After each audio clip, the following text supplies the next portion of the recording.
inside, we're gonna go outside, inside and outside. We're gonna get them on the run, boys. And once we get them on the run, we're gonna keep them on the run. And then we're gonna go, go, go, go, go, go. And we're not gonna stop until we get across that goal line. This is a team they say is good. Well, I think we're better than them. They can't lick us. What do you say, man?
Well, good morning, everybody. Good. I'm hearing a lot of people that love that song. That's my morning video. I'm waking up, drinking my coffee. Stay tuned for that. I was waiting for somebody to send me a morning coffee mug. I sent them my address and everything, but nothing ever came. So I went and bought me, since I have a lot of Cowboys. I could always use more. But I think it's plastic, but that's good for me, especially over here. It's a football mug. Got it from Amazon. Stay tuned for that. So we'll be able to add that in there, but it's decent size. But good morning, everybody. Wow, game time, Brian here.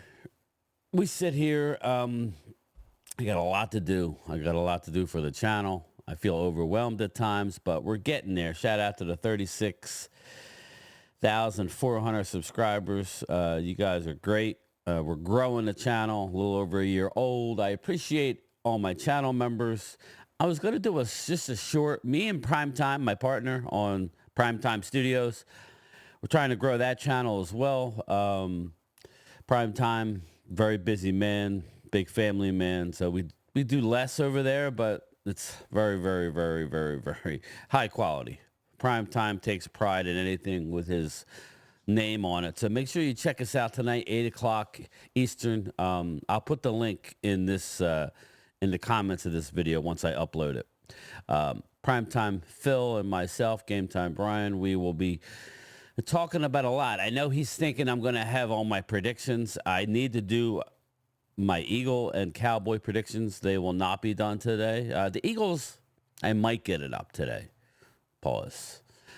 But I was thinking about tomorrow for the Eagles and then Dallas sometime this week. I'm still finalizing. I keep going back and forth. I had the thumbnails made, but then I'm like, I don't know. You know, everything is in flux. So, you know, I've been on record saying the Eagles, I feel I'm going to do Dallas regardless. You know, is Dallas going to be as bad as some people think? Are they going to be as good as some people think? Are they going to be mediocre? I don't want there to be a letdown, but there very well may be a letdown after the Eagles and going to the... But I'm going to keep it 100. That's what I do. I keep it 100. Ultimately, it's what I think and what I feel, right?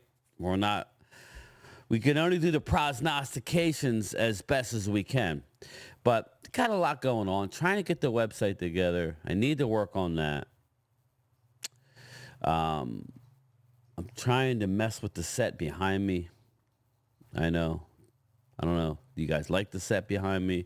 Thinking about putting up some light panels behind me, making it a little more sleek. Still keep that side the way it is. Maybe tweak it. Maybe add another jersey or something and have my Cowboys corner, but then have more of a streamline behind me. I don't know. Let me know what you think. Do you like it all jumbled up back there? I don't know. Or I could give away Mean Machine Boucher. I'm not giving away this one because that was a gift from I Love Weed. And this was Bones back here. Bones, I don't know if you, back right there, or I guess it's left on you. Bones. That was from my father-in-law who's passed away. That was in his man cave. So Bones has come to Game Time. Bones is not going anywhere. Bones will be incorporated always. So Bones, don't worry, brother. You are here. But we sit here today, big college football day today. I'm going to be here doing stuff, have the games on in the background. I will do a live stream. Again, nothing long today. It'll be a channel member Zoom call. Maybe an hour, tops, maybe. We'll do a channel member Zoom. I do have the Dak Prescott limited. Not Dak. Ezekiel Elliott. CeeDee Lamb. These are 8-inch, by the way, too. They're big and they're heavy. They're not like plastic. So, pause. But that, and I got my Eagle stuff down there. I got a bunch of Eagle stuff. I had one giveaway that we qualified for. I might stretch it out and do one tomorrow, one today, but we're $13, like $15 away, I think. Oh, no, we're $11 away from the bobblehead leaving the building. So maybe I know people wanted it last night. Maybe I'll go on live a little bit today for that. And maybe I'll give one away today, one away tomorrow. I don't know. We'll see for the channel member. I'm trying to do as much as I can before the season starts, because once the season starts, we're going to have a limited schedule.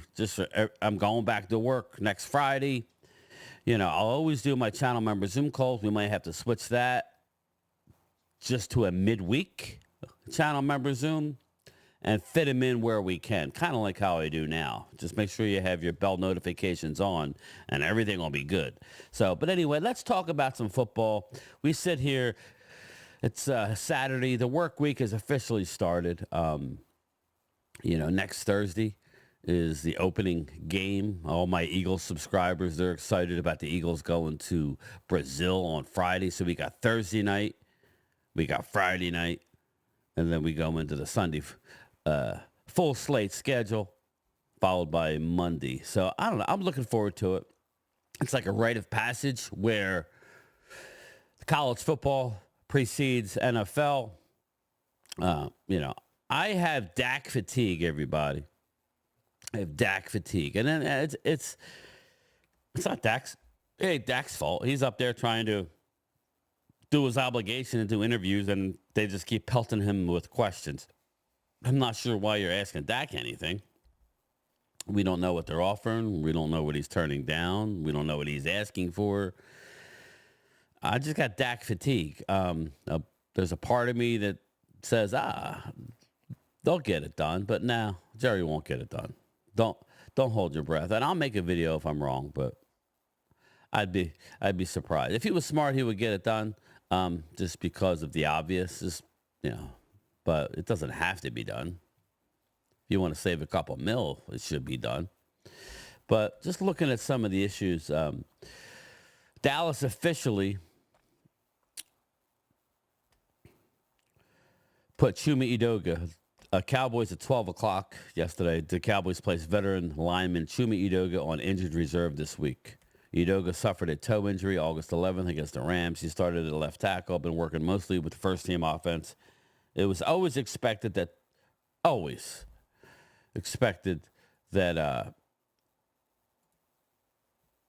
me change the camera.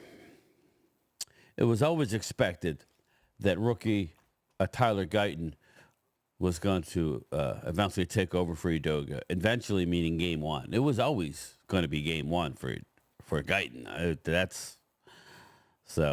They can say whatever they want. You're not starting Chuma Edoga. You got to make it seem like there's a competition. The one thing Tyler does not need is motivation. He's had, ever since he's been drafted by the Cowboys, he's been with Duke Manyweather right outside and there in the star. A lot of linemen around the league come to Dallas, and Duke trains them. So that was always the plan. But Edoga provides a swing tackle, plus also he can play guard. I'm hard on Edoga only because for a veteran, some of the missed assignments last year were pretty horrible. But again, I don't hate anybody. Chuma, you look like you looked half decent I know that probably, it sounds like a slight, but he looked half decent. So since the Cowboys kept him on a 53-man roster on Tuesday, Edoga can return after 4 weeks. However, the nature of the injury will keep him out until the bye week, October 14th to the 20th. With Edoga out, the Cowboys will likely use either Asim Richards or Matt Waletzko as the backup tackle for September 8th opener in Cleveland behind starters Terrence Steele and Tyler Guyton. Well, it's well-versed that we lost Deron Bland for multiple weeks. Deron Bland is also on IR, so I think there's only 3 IR spots. So I probably would have cut Edoga and put him on the practice squad, but that's me. I'm weird.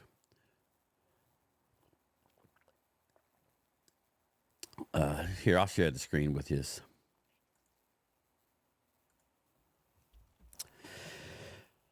Buckle up, folks, because the Dallas Cowboys will be deploying their seatbelt a lot sooner than originally expected. Bang, I like it. Kalen Carson, effectively known as Seatbelt Carson, will be thrust into the limelight when the rookie takes over the starting role over the next several weeks to begin the 2024 season due to a foot injury suffered by NFL Pick Six King Deron Bland. The rookie fifth-round pick has had an exceptional training camp, and head coach Mike McCarthy believes he's ready for all that awaits September 8th against the Browns in Cleveland. That being said, they will try and take advantage of him. And rightly so. He's a rookie. Like Drew. This goes out to Drew. Eagle fan Drew. What's up, my guy? You know me. I try and keep it real. I am a fan. You got to remember, just like you're a fan, and sometimes we could all know, listen, you keep it real to a point, right? You're an Eagle fan. So I'm a Cowboy fan. So shout out to Drew, channel member. So if anybody wants to be a channel member, click that join button, or if you go on my homepage, a lot of people are having a problem that's saying that the join button's not there. It's an issue where you got to log out and just Google search me. But I also have my link. You'll see it. It's highlighted in blue. The only link on my page up near the top, right below Dallas Cowboys YouTube, we're living in enemy territory. That next link, channel members. We do a lot, so click that channel membership and be a part of the fun. But I'm going to keep it real where I say that I think that the Eagles are going to struggle at times with their rookies, having to rely on their rookies. That's just normal, people. That's not me hammering Philly. I'm hammering Dallas, too. Kalen Carson, as much as I like him, is not ready to start in the NFL. He's going to start. Why? Because that's how the NFL works. The NFL works is you can't pay everybody and not go young. You have to go young. That's what I'm excited about our football team, is that we're young at receiver. Okay, you got CD. You got Jalen Tolbert, Jalen Brooks, Ryan Flournoy. We're young at tight end. Jake Ferguson, John Stevens Jr., Luke Schoonmaker. We're young at offensive line. Guyton, Tyler Smith, Cooper Beebe, not Zack Martin. Stay tuned. I'm going to show a little interview with Zack Martin before I get out of here. And Terrence Steele, who's young. Everybody's young except our running backs, not named Rico Dowdle. Dak Prescott, who's 29 years old, that's not horrible, right? To me, he's an old 29 because of the injury. So, again, keeping it real. So, offense, we're young. Defense, D-Law, old. I get it. Everybody along the defensive line, not named Linval Joseph and Jordan Phillips. They're all Osa Odigizua, Golston, Parsons, Marshawn Nealon, and then you go into safeties, Malik Hooker, a little on the older side, Donovan Wilson is in his prime, Marquise Bell, Wanye Thomas, Deron Bland, Trayvon Diggs, Kalen Carson. We have a pretty, in all the spots that matter, we're young. So when young, dumb, and I won't say the term, but you're going to make mistakes. So expect Kalen Carson it's the pros, people.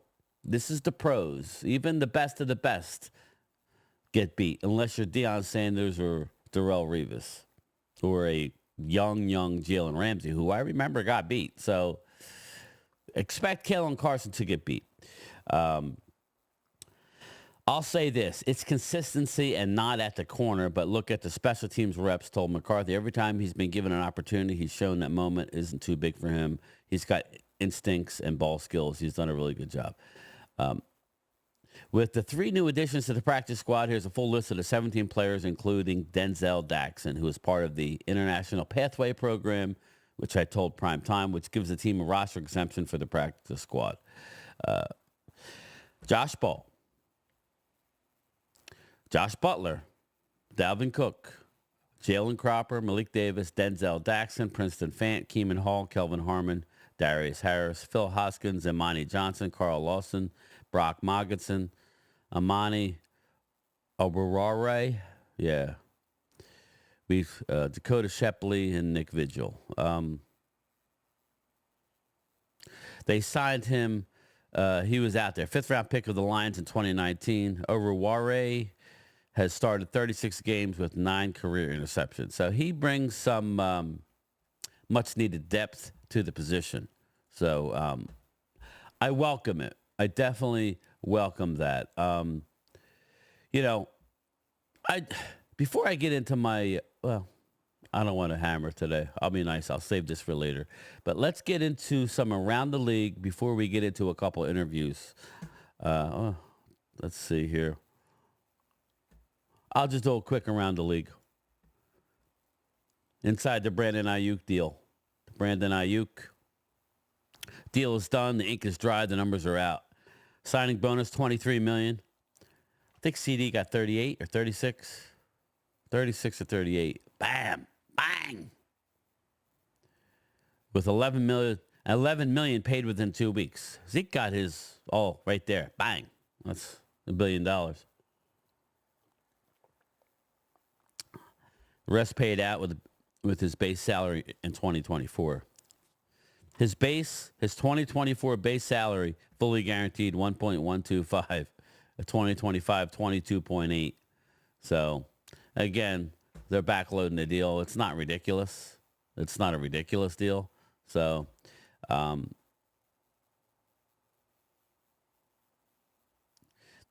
this is crazy. I got to share this because it's rather ridiculous. Shout out to Pro Football Talk here. Mike Florio. Killing it, my man. NFL seeks $389,715 reimbursement from Sunday ticket plaintiffs. So not only did they win, they lost by a jury of their peers. They won with judges that are in their back pocket. Maybe. I don't know. Did I say that? I don't know. After losing the verdict, the NFL won their judgment on the Sunday ticket case because he went to the appeals court, and the appeals court is different. It's not heartfelt, and it's not listening to the stories of people that are sitting in front of a jury. And I'm not saying that's wrong, but we know. I told you what was going to happen. Via AJ Perez of frontofficesports.com, NFL has firmly sought reimbursement of litigation costs. Yes, the billion-dollar organization who prints money wants to go after the hard-working men and women of this country, the bar owners who are getting raked over the coals to have the right to have the NFL ticket. They want their money for their legal fees. You put in the comments you think that's cool. To me, this is a situation where you leave well enough alone. You leave well enough alone. I don't have the patience to jack with you today. Settle down just a little bit. Jerry Jones, you've had enough glory hole in your life. You don't have to go after these people. All right? Let it go. The amount represents out-of-pocket costs, not legal fees. Okay, so there you go. So that's not legal fees. Out-of-pocket, I guess, plane flights maybe. Again, you guys are billionaires, most of you. With certain expectations, in most jurisdictions, the losing party can be required to pay the winning side litigation costs. It's a matter of falling within the discretion of the judge. In this case, it's kind of a jerk move by the NFL to seek the money, and it would be the ultimate jerk move by Judge Philip Gutierrez to order the payment. Let me just start out by saying this is a way of strong-arming any future litigation. Not only are we going to win, ultimately, because it doesn't matter what the jury of your peers says, me, you, and everybody else watching the video. It's about what ultimately we're going to get, because money talks and BS walks. So let me know what you think. I think it's a strong arm move to say, hey, beware. You're going to come after the NFL, the billion-dollar industry that prints money, prepared to lose and then lose out of your pocket. So I think that's kind of rude. But let me know what you think. Moving on. I want to hear from the elder statesman. I would say he's the captain of the offensive line. He's the man. He is. Zack Martin, I really wish, again, yet another I wouldn't say wasted, but another guy who should have a Super Bowl ring on his finger, might still have one. Hopefully he plays a few more years. I really do want you to stay, Zack, even if it's just a 2-year deal, or go year to year like Jason Kelce did. But I'm not going to get into the man's body and mind. If he's not into it, he's not into it. I haven't listened to nothing. So let's see what he has to say. Is this season any different for you going into a final year contract?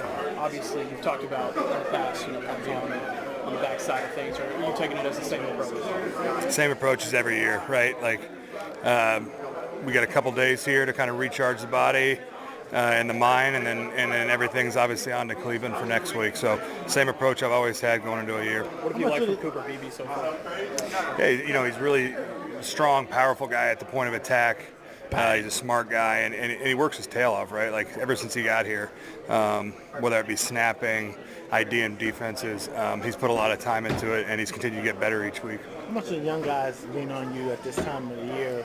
Because the season's about to start. Obviously, camp has just ended. Yeah. How much do they talk to you about what's next? Yeah, I think Coach Solari does a really good job of, really having an open dialogue in our meeting room and allowing those young guys to ask questions and spending time in the meetings on that kind of stuff, because it's so important, right? Getting ready, not only your body but your mind for the long season.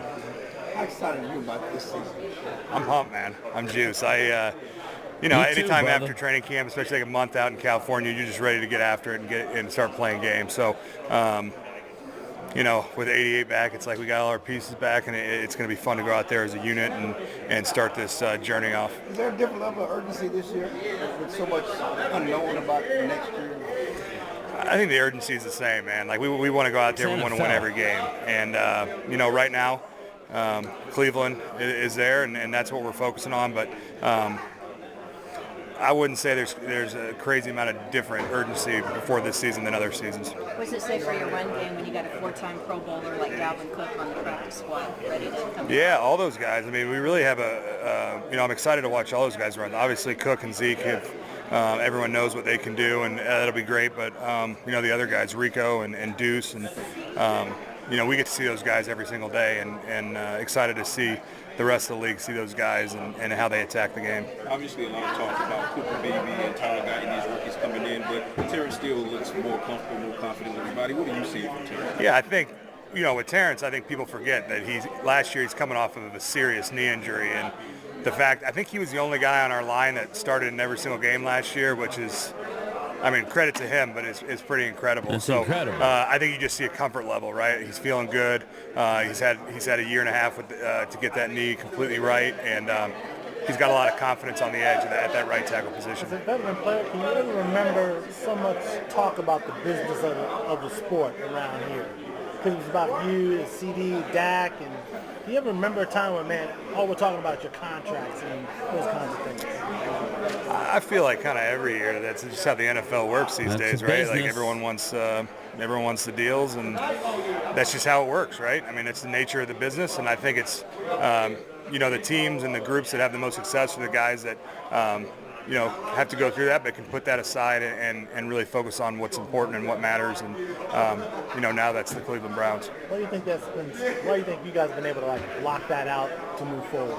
It's stuff we harp on all the time, right? Block out the noise. Obviously, being in Dallas, we got a lot of that, and it's a skill to be able to block that out and focus on the task at hand. Tyler and Cooper look like they progressed pretty quickly this offseason.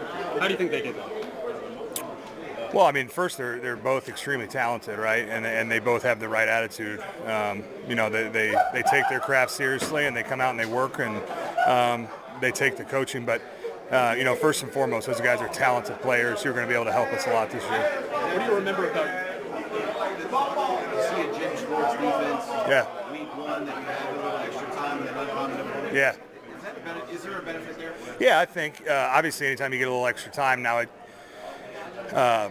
with the preseason and how it is now, not a lot of guys are playing. So there are some unknowns, right? But they got a lot of their defensive guys back from last year, so there's a ton of good tape. And then obviously for the older guys on the roster, we went against Schwartz for years there in Philadelphia, and there's a lot of similarities with the structure and how they play up front. But yeah, they got a lot of the same guys back. They've added some good pieces, but the majority of that defense is coming back. Does he do more things than other folks? Pressures, different looks, disguises? Yeah, he brings a little bit of everything, but I think when you put the tape on, every defense that I've played that he's coached, they play a certain type of way up front, and you see that on the tape. When he was in Philly, they played a certain way, and when you turn on Cleveland, it definitely reminds you of how they, got off the ball and penetrated those gaps up front. What do you remember about your rookie year that you could help communicate to Cooper and Tyler as far as what to expect in year 1? I would just say, man, put your head down and grind. Really, it's a long season. It's gonna feel long, right? No surprise when you're a rookie, you play your college season, go straight into the combine prep, and then you're right into it. So it's a whirlwind. There's a light at the end of the tunnel, but right now it's time to put your head down and grind. You're repping Fighting Irish. Oh, yeah. You're just getting the headgear ready for Saturday. I am, yeah, big one in Aggie land, and I'm excited. We got a couple Aggies on the team, so it'll be a good one. Coming. Yeah. Marist, Oh yeah, I'm not going. No, I'm not. I was thinking about it, but we were gone for a month. I want to just hang with the fam a little bit. Talk with Donovan or Buddy or these guys. Yeah. Yep, I did, and it'll be a fun. I've always wanted to go to A&M Stadium, so a little bummed about that, but it'll be good to just kind of relax this weekend. This is probably the only time when you can kind of decompress, because you're at camp for a long time.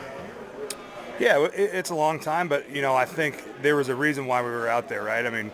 Coach wanted to be out there. The weather's great. We were able to get some great practices, a lot of reps, and that's just going to help us in the long run. But anytime you're away for a month, you guys are out there staying in a hotel for a month it gets long, but it's definitely feels good to be back in Dallas. All right, let's go.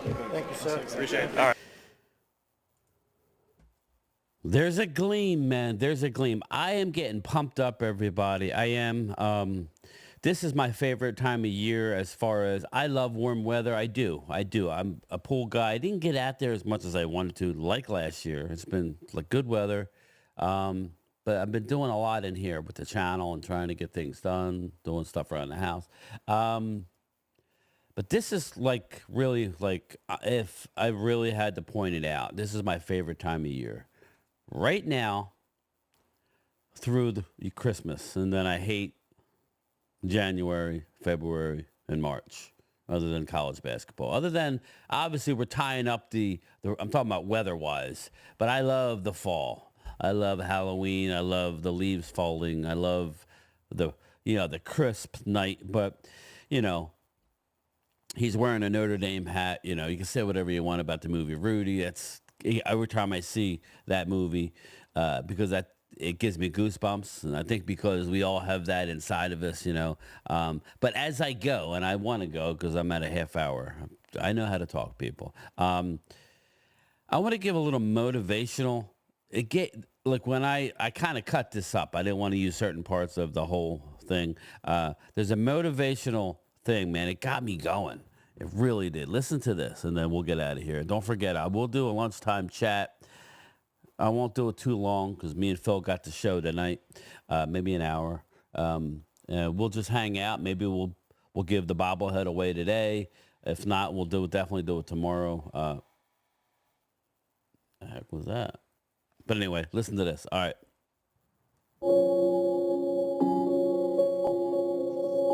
The margin for error is so small. I mean, one half a step too late or too early, and you don't quite make it. 1/2 second too slow, too fast, you don't quite catch it. The inches we need are everywhere around us. They're in every break of the game, every minute, every second. Winners win and losers lose. I can't explain it any better than that. I don't know how it happens. Well, winners win.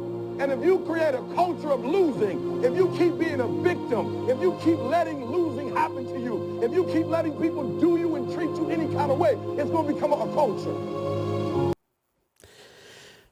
That gave me goosebumps. We cannot let losing become a culture. We cannot. Whether you root for the Eagles, that's what you should be thinking about. You guys came down the stretch last year, losing 6 of 7. Didn't show up in your playoff game. Your GM went out and loaded the offense yet again. You're ready to go. You are relying on that defense to be able to balance that explosive offense. On the Cowboys side, and yes, I'm going to hone in on Eagles Cowboys because I believe they're the 2 best teams in the division. Dallas, you have some question marks on the offensive line, like a lot of nice, bright spots on that offensive line, but they're young. How are they going to respond? They're going to have their bumps and bruises. They're going to take their lumps. Can they win while doing it? That's going to be the question. The defense, we didn't lose many starters. Jonathan Hankins gone, Linval Joseph in, Jordan Phillips in, Osa Odigizua, Mozzie Smith. Can Mozzie Smith have a bounce back year? Can Kalen Carson hold the fort until Deron Bland comes back? Yet again, making that secondary even more deeper than it already is, even though we lost Gilmore. We'll see. Will Trayvon Diggs come back near what he normally plays at? If not, we could be a suspect early on. These are all questions that are scary, but also exciting at the same time. But either way, that's it from me. I'll talk to you guys in a little bit, and then again tonight with Primetime Phil, brought to you by Primetime Studios. Yes. Remember this, people. How about them Cowboys? Late.